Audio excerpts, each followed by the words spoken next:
Hello, I'm TMN, and welcome to today's movie review.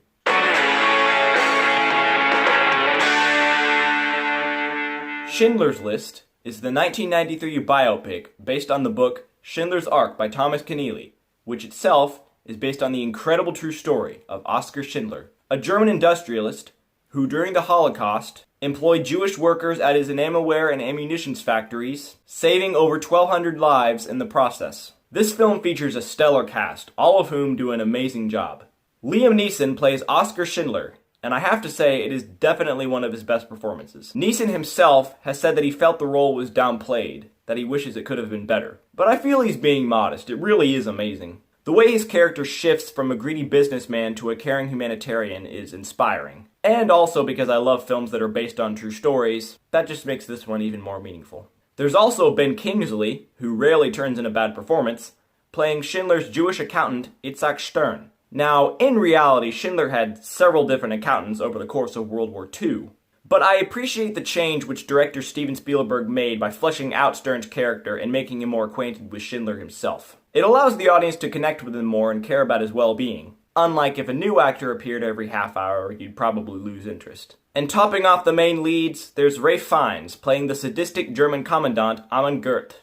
Some of the things that his character does in this film are so shocking you almost don't want to believe it. And even worse is the fact that most of it is a mere paper cut compared to all of the atrocities that he inflicted upon the Jews, including one instance where he set his 2 dogs on a Jewish prisoner, viciously eating him alive.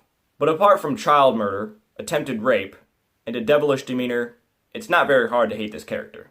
And that's what makes it a great performance. But moving on from acting, let's focus on one of my favorite aspects of any film, the music. Because without a score, especially a good one, a film is only half complete. And as with most of Spielberg's films, John Williams once again steps up to compose the music for Schindler's List. Now, not to seem negative, but I don't think this is one of Williams' best. Despite being the 5th Oscar win for Williams, I felt the only good track in Schindler's List was the main theme itself, featured as the opening and closing tracks of the soundtrack. And while the theme is certainly moving and carries the film well enough, I don't find myself sitting alone listening to the complete score very often. Nothing stands out as memorable, and it really just serves as background music. On the contrary, however, considering what the film entails, I'm okay with background music. Because the music isn't meant to distract you from the tragedy unfolding before your eyes. It is simply meant to carry you along more steadily. And even though Williams himself felt he wasn't good enough to score this film, I still think he did his best.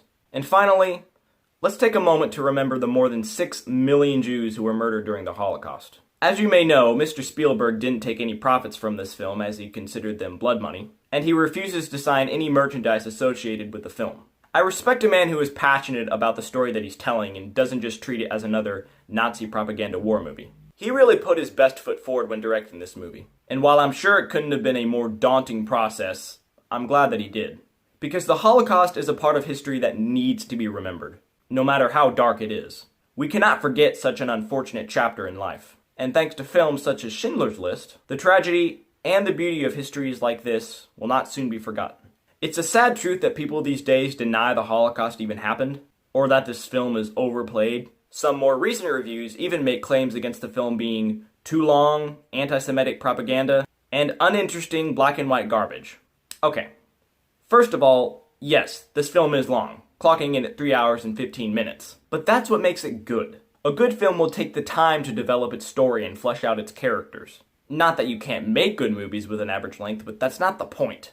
If you can't sit through a long movie, then maybe you should stick with something else. Second, this film was about the man Oskar Schindler, not the Holocaust itself. If you want a film that focuses more primarily on that aspect, check out The Pianist. But I think it's unfair to view this film as anti-Semitic when it's not.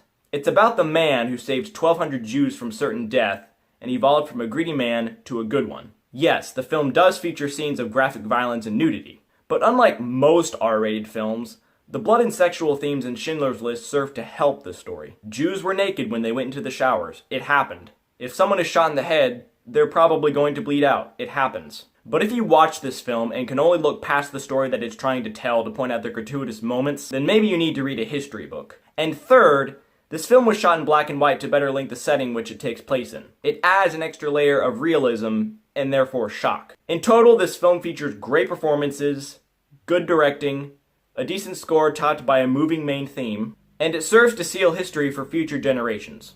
I'm not even sure I can call this a film, as it might be disrespectful to the lives it's based on. It's more of an experience, one that everyone should feel at least once in their life. For no matter how hard it is to sit through, it is a true story that must be remembered. Let's not forget such a tragic story so suddenly. Well guys, that's about it for today's review. Be sure to tune in tomorrow for my review of The Hobbit: An Unexpected Journey. Leave a comment down below telling me your thoughts on the film. Don't forget to like this video, share it with your friends and family. Don't forget to hit that little bell icon to be notified whenever I post. And as always, subscribe. I'm TMN. Until next time.